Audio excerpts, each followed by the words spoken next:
Allora, siamo in compagnia di Mirko Mereu, presidente della Proloco di Nuragus. Mirko, illustraci il programma dell'8ª edizione della Sagra de Stallarinus che si svolgerà a Nuragus il 29 giugno.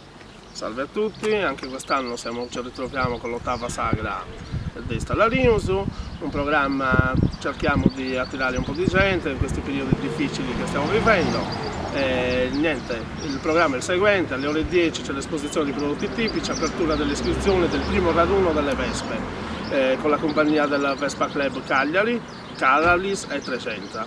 Alle ore 10:30 la partenza per il giro turistico nei siti archeologici attorno al lago della Digas Barrocos.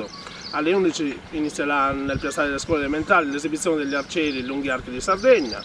Alle 16:30 c'è la presentazione del libro del dottor Elia Pili, La capitale dei Valentini. Alle 18 c'è l'esibizione del gruppo folk che ballerà in questa piazzetta dove ci troviamo. E alle 19 finalmente potete assaggiare il nostro piatto e dalle 21 in poi si balla con il René Epic Music Band. Buon divertimento, speriamo siate in tanti. Grazie.